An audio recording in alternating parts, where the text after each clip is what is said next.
Let's talk about one of the most interesting INTJs that ever lived. I'm not going to talk about Stoicism, nor am I going to talk about his book Meditations. I personally think both of those examples pale in comparison to how interesting this person's life was. And the person I'm referring to is a Roman emperor that spent up to 20 years improving the lives of everyone around him. His name is Marcus Aurelius, and he is my Roman Empire. Before I begin this video, we're talking about history, guys. Dates, names, and events, none of it will be exact because there are multiple sources with multiple perspectives talking about the same event. One source will say that Marcus Aurelius spent 17 years as the emperor, and another will say that he spent 25 years. So don't focus on the details, focus on the lesson. Because this dude, I swear to God, is someone that I think all INTJs should aspire to be like because of how great of a person he was. Marcus Aurelius is iconic for three different things. The first and most popular is his personal diary, commonly known as Meditations, like a diary that people are still reading 2,000 years later, like it's the diary of Anne Frank. It talks about the philosophy of Stoicism and how it manifested in his life and in his decision making. The second thing that he's known for is being the last of the 5 great Roman emperors. History remembers him as a leader who was just and cared a lot about his people. Ironically, the last thing that he's known for is causing the collapse of the Roman Empire. His decision for his successor led to civil wars that ended the superpower that was Rome. But who really was Marcus? And why does John, an INTJ YouTuber, believe that he's so important that I should make a video about him? I believe that Marcus Aurelius is the best example of a healthy INTJ leader. The stereotype of an INTJ leader is more akin to a movie villain. But in actuality, this is how we would lead. So sit back and relax, and let's learn about Marcus Aurelius, the INTJ who had the world, but didn't want it. Something about Marcus that isn't commonly known is that he wasn't born into royalty. He was born wealthy, but it wasn't like Game of Thrones where he was born with the Targaryen name, thus growing up knowing that he would be emperor one day.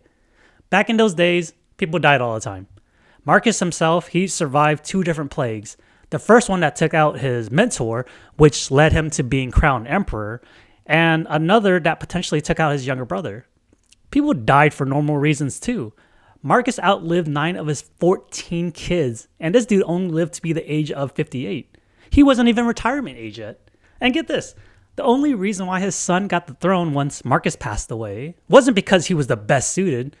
It was because he was the eldest son that survived. And I'll go more into his son Commodus later. And if you ever watched the Gladiator movie that came out in the 2000, Commodus was the villain in the movie that was played by Joaquin Phoenix, the one that we all fucking hated. So the Roman Empire at the time did follow the patriarchal succession ideology. If you were the son of the emperor, you will eventually become the emperor. But the 5 previous emperors didn't have sons that survived to inherit the throne. So what would happen in that case is that if an emperor didn't have a son to succeed him, he would instead just appoint someone when his time expires. This is where our boy, Marky Mark, comes into play. There are a few things you need to know about Marcus. First, he wasn't born with the name Marcus Aurelius. That wasn't even his full name when he passed away.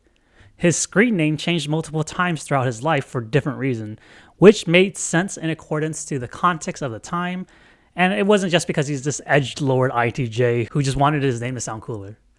Let me explain it further. So Marquisio was born with the name Marcus Aeneas Verus.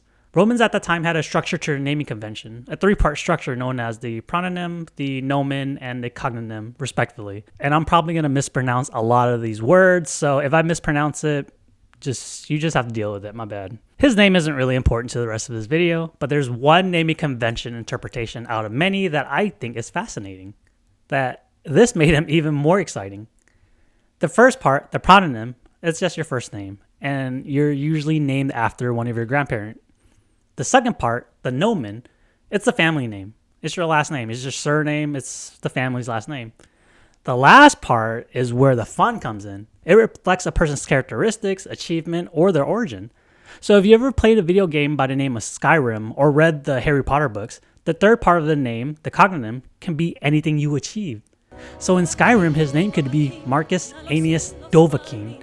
And in Harry Potter, his name would be Marcus Aeneas, the boy who lived. I think it's so cool that your name could be based off of an achievement like you're living an RPG in real life. Anyways, Marcus's name will change throughout his lifetime based off of all sorts of circumstances, but the most recognizable name for him is and will forever be Marcus Aurelius. As mentioned earlier, Marco wasn't born into royalty, and this is where the political Game of Thrones part of his life begins. Marcus wasn't even appointed as heir to the throne by the emperor, but by the dude before him. So think of it like he was appointed the emperor by his grandfather instead of his dad. The grandfather's name was Hadrian, and he didn't have a son to inherit the throne. Hadrian knew Marcus because Marcus was the son of his friend who was a renowned senator. He saw something in Marcus and was like, yeah, this 16-year-old kid is dope. He'll be a good leader.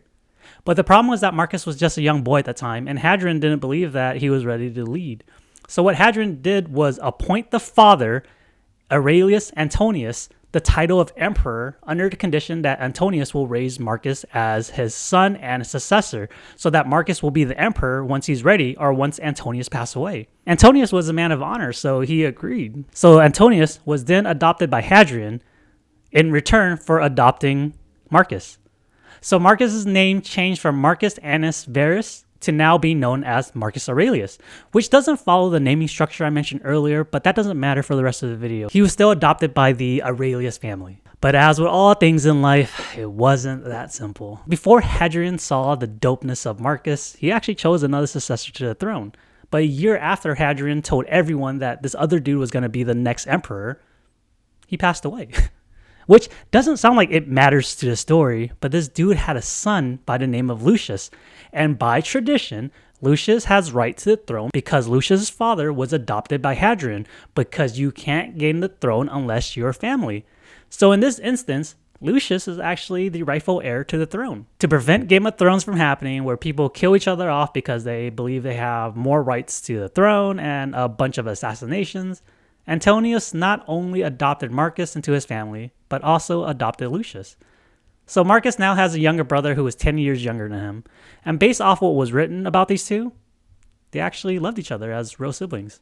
So it worked out in all of their favors. The other aspect of Marcus' childhood that makes him such a memorable figure in history is the philosophical teaching that he learned in adolescence, Stoicism.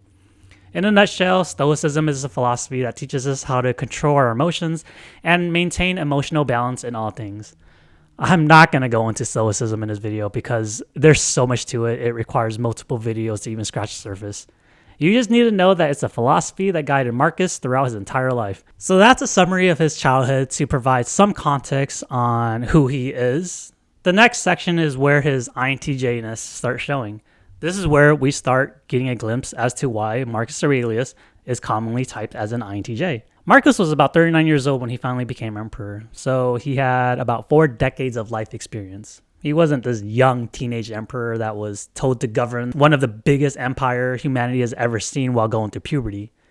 This dude was 39 years old. He had time to actualize himself, turn into a very unique person, and had a lifetime to embrace and understand the politics of leading. So pop quiz. What do you think a 39-year-old INTJ who was raised around politicians his entire life would do if he was told, now you are the next emperor? In true INTJ fashion, he didn't want the spotlight. He was offered the highest position in his empire, an empire that spanned across 3 continents, Europe, Northern Africa, and Western Asia. And this dude was like, nah, bro, I'm good. He spent most of his life knowing that he was the next person in line to inherit the throne and that this was expected of him, and he still had the audacity to say no. This was unheard of at that time, and the Senate was like, nah, dude, you have to take it. You were appointed the next heir, and that's how the law works around here.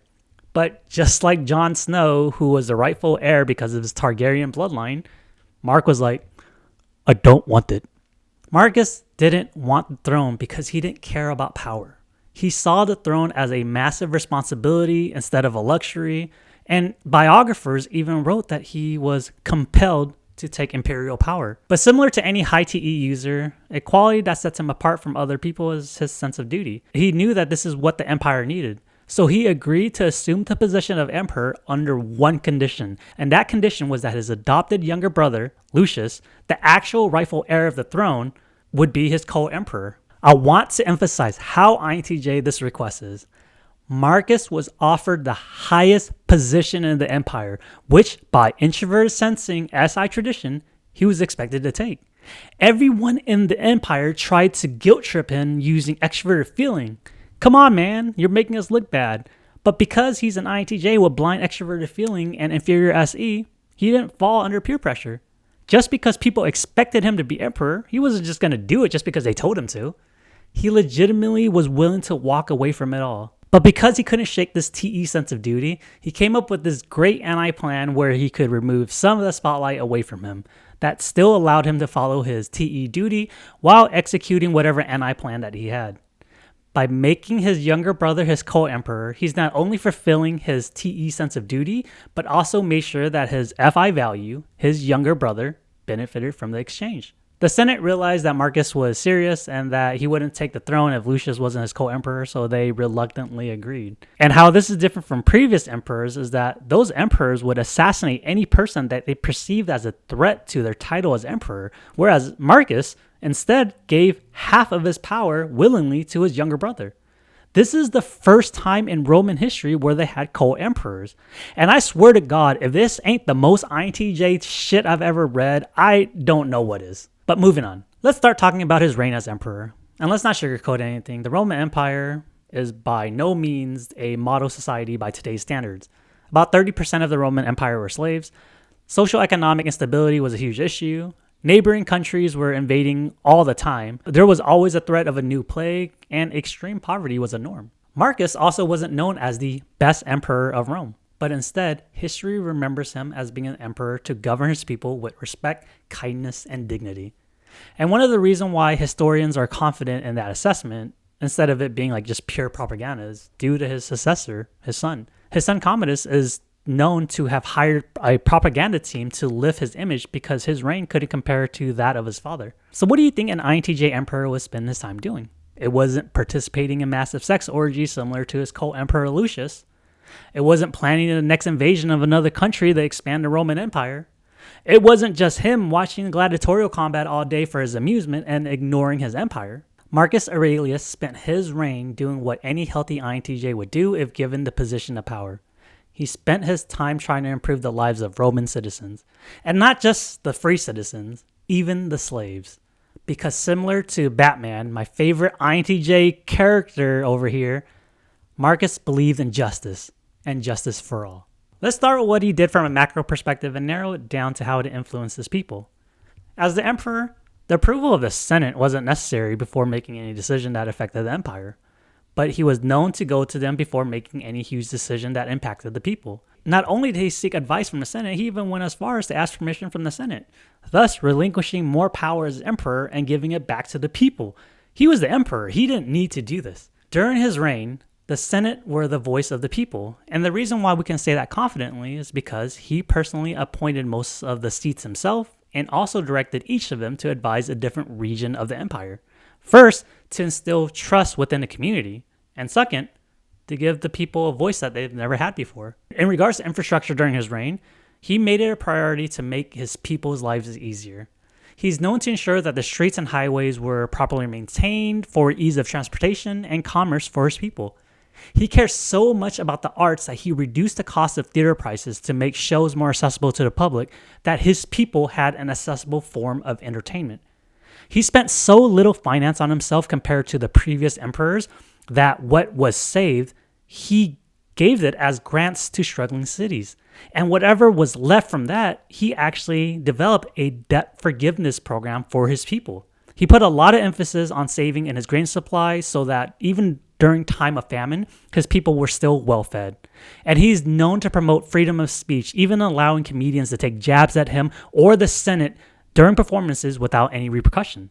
In regards to slavery, Marcus is the first emperor to implement a public birth registry so that if anyone was ever accused of being a slave, there would be record that they could use to prove that they're actually a free person. He was also known to be very vocal and on the side towards a path of freedom for slaves. It is written that his interests always align with the maximum chances for a slave to attain freedom from their master. He even overturned a law that removed a person's freedom if they were previously a slave and later got in trouble with the law. Marcus said that if that person served jail time, that's enough punishment and that their freedom shouldn't be revoked as a consequence. I'm sure everyone in my channel is aligned that slavery is never okay, but at this time in history, this dude was doing something revolutionary. He knew that he couldn't remove slavery without the consequences of a civil war, like America. So what he did instead was use his influence to create precedents in law so that cases that follow would be in favor of freedom for slaves. If you still don't believe that he cared about his people, listen to this. There's a famous quote by a queen of France by the name of Marie Antoinette, where when she found out that her people were starving, her response was, "Let them eat cake." She was so oblivious or so far removed from the struggles of her people, that was her response.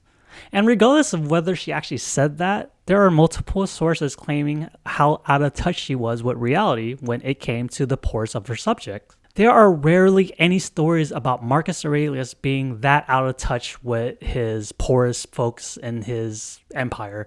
And there are actually more stories about him doing the opposite, actually caring for them. A very famous story about Marcus that I love is that there was this plague known as the Antoine Plague, and I know I'm butchering the name, but I'm calling it Antoine, I don't care, that killed millions of people and devastated the Roman economy. An estimation is that it killed 2,000 people daily and up to 10 million people in total. What Marcus decided to do instead of hide in his palace and wait out the plague was he went inside the palace and started choosing off things to sell.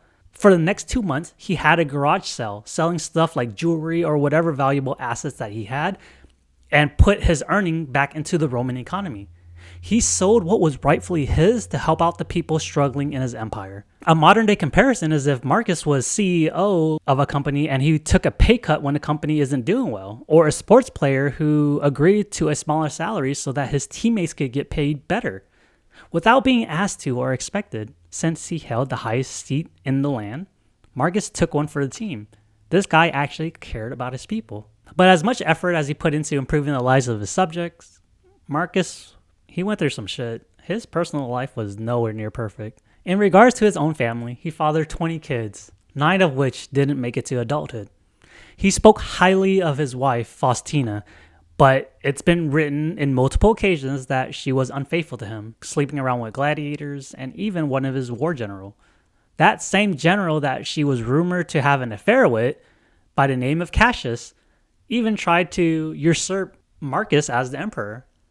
You remember the Antoine Plague I mentioned earlier that killed nearly 10 million people? His brother and co-emperor Lucius passed away around the same time, leaving Marcus the sole emperor of Rome.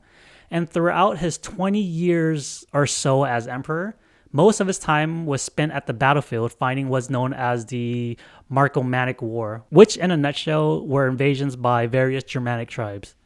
He did not live an easy life because he felt so compelled to his duty as emperor. And this is where his FI values comes in. In regards to his wife Faustina, there are many rumors about his response when he found out about her infidelity. Some of the stories are even as crazy as having her bathe in the blood of the executed gladiator that she slept with to cleanse her of her wrongdoing. That shit is wild if you think about it. You cheated on me with this dude, so not only am I going to have him executed, I'm going to drain his blood and make you bathe in it. That's how diseases are spread, Marcus. Do you want another plague? Regardless of all the folklore written about this relationship, there was a consistency. And the consistency is that regardless of whether she was faithful or not, Marcus never spoke negatively of her. There's even written accounts that quotes him saying that he'd rather be stuck on a deserted island with his wife Faustina than to live a life without her. He was a man who had everything and could have had anyone in the world, but he loved his wife passionately and faithfully. His brother and co-emperor Lucius was known to engage in a very hedonistic lifestyle. History remembers him as a gambler, someone who enjoys being belligerently drunk and participating in a bunch of sex parties. Marcus didn't care, because to him, Lucius was still his younger brother. Marcus always included him in all political and military campaigns, regardless of the lifestyle that Lucius decided to live, and no matter what anyone said or complained about Lucius's lifestyle, it was still his younger brother, and Marcus always made sure Lucius was included. The guy, Cassius, that I mentioned earlier, the military general that allegedly slept with his wife Faustina, that guy really tried to take over the throne from Marcus. The story goes that Cassius heard rumors that Marcus fell in battle fighting one of the Germanic invasions, so he decided that he was the most fit person for the throne, ignoring bloodline succession. But then he found out that Marcus was still alive and said to himself, well, I came this far, might as well go all the way. So instead of stopping his coup d'etat, knowing that Marcus was still alive, he now concluded that Marcus should be executed so that he can take the throne for himself. Marcus found out about the coup and that Cassius wanted him dead, but regardless, Marcus ordered that Cassius was captured alive. Not to humiliate him, not to torture him, or make him suffer in any way. It wasn't for any nefarious reasons. It was actually the opposite. He forgave Cassius, and he wanted to give him the chance to change. INTJs won't door slam a person unless we felt like we gave them all the chances in the world to become a better person. Until that moment, anyone is able to change their ways, and we really truly believe that. Even when Cassius passed away, either by unaliving himself or by the hands of someone on the battlefield, Marcus still decided to show mercy. He pardoned every person that followed Cassius in his rebellion. Marcus could have ordered the death of every person that stood against him, people that believed in Cassius so much that they were willing to take the lives of their brethren. But instead, Marcus showed mercy. Historians believe it's due to his stoic upbringing, which I agree, it probably played a huge part in it. But knowing MBTI and being an INTJ myself, we're able to put ourselves in others' perspectives and understand that sometimes people just make dumb decisions and won't realize it until it's in hindsight. Adding on to his life in the military, Marcus was emperor. He didn't need to physically be on the battlefield. He could have easily ordered a general to lead in his place while lollygagging in a palace, sipping tea from a tiny cup and going like wee wee or something. But he saw it as his personal duty to inspire his troops by being physically there. It felt wrong for him not to be there along with his troops, in addition to him understanding that the troops' morale would drop if he wasn't present. He understood the importance of his presence, not only to boost morale, but also to maintain loyalty. Because why would his subjects keep risking their lives for an emperor that isn't going to fight alongside them? While out on the battlefield, something that Marcus felt that I find humorous myself was that he felt bad for being away from his subjects at home. Dude, you're the emperor of Rome, and you're out fighting for the safety of your people by choice. Why do you feel bad for being gone for so long? You know what I mean? There are so many instances written that when he returned from some of his military campaigns, sometimes he would give out free money, free gold to his subjects because he felt so bad for being gone for so long. I guess it's the equivalent of a dad being gone all day at work and he comes home and gives his kid $10 because they felt so bad for being gone. Outside of wartime, Marcus is also known as the philosophical king, not only because he practiced stoicism or because he wrote the diary that we know today as Meditations. It's way more simple than that. It's because he's a fucking nerd. There are so many accounts where Marcus would spend his time at the local library or university listening to the teaching of an educator or a philosopher. Instead of requesting a personal lesson from the educator or demanding that he gets VIP treatment when he goes to those lectures, he would instead tell everyone that he was still a student and that he was there to learn along with everyone else. Constantly learning and improving is seen as a requirement for him, so he made it a priority to continue learning on his free time. For all of you non-NI DOMs out there, learning is something that NI users do to recharge. It's crazy how much an NI DOM seeks to learn. And it's interesting that even as head of the empire, he still prioritized seeking knowledge. Lastly, his name will always be remembered by the legacy left behind by his son, Commodus. I mentioned earlier that 9 of his 30 children passed away, which left Commodus, the eldest son, to assume the throne. Whereas Marcus was 39 years old when he took the throne, he was preparing for Commodus to be the next leader while Commodus was either a teenager or in his early 20s.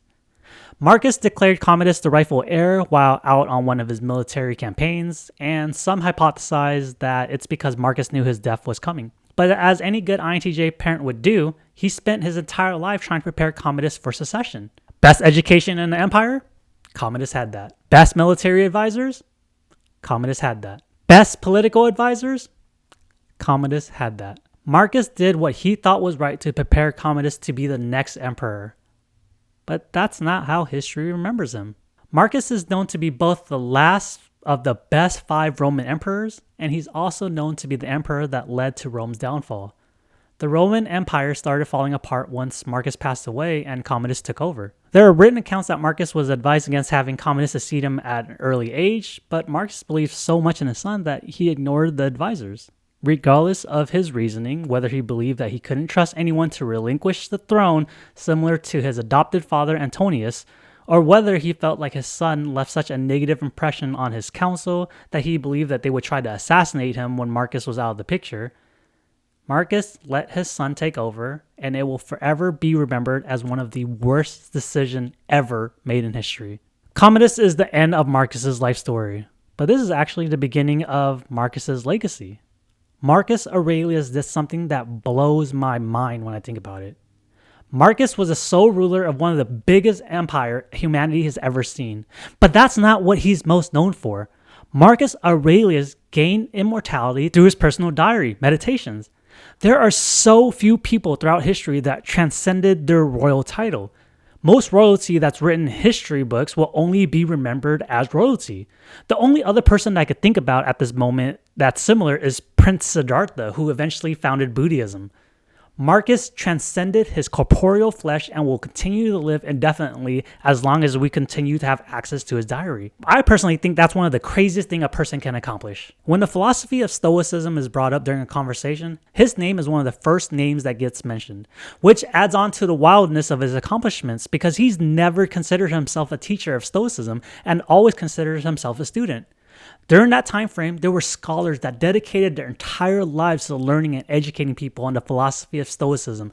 Hundreds, if not thousands of books were written by scholars, and yet the most famous of them all, the one that's still popularly known 2,000 years later, was written by a student that was meant to be a personal diary. And I swear, if he was resurrected today and found out how many people read his diary and analyzed every word of it, dude, as an INTJ, I bet he would die of embarrassment. And that, ladies and gentlemen, is the story of the INTJ who had the world but didn't want it.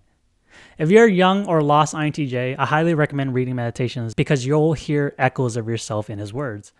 Yes, he was an emperor, but first and foremost, he was just another INTJ trying to figure out life. I'm not going to end this video with a summary of lessons that should have been learned from watching this video. The only thing that I want to point out is that a healthy INTJ, regardless of whether you're a student, a teacher, master, or an emperor, you will always seek knowledge and you will find a way to improve the lives of those around you. INTJs are stereotyped as villains, but I like to think that we're actually heroes wearing a disguise. And that's all for this video, folks. I'm not sure if I'm going to make a series talking about famous INTJs, but leave a comment if you're interested because I'm not sure whether this video is even going to do well. There are other INTJs out there that live fascinating lives that actually change the course of the way people think. People like Nikola Tesla, who made revolutionary discoveries by accident, Anne Ryan, who created this cult following just by speaking her mind freely, or Jane Austen, whose interpretation of the world that she lived in made people want to get more educated. If I were to make it a series, my next video will be on JFK, and the title will be something along the lines of the INTJ that fooled the world for the better or something, because JFK really did do a lot for this country, and hence why he got assassinated. But anyways, that's all for this video. It's a lot longer than usual. Thank you very much for watching this video. I really do appreciate it. Thank you. Bye.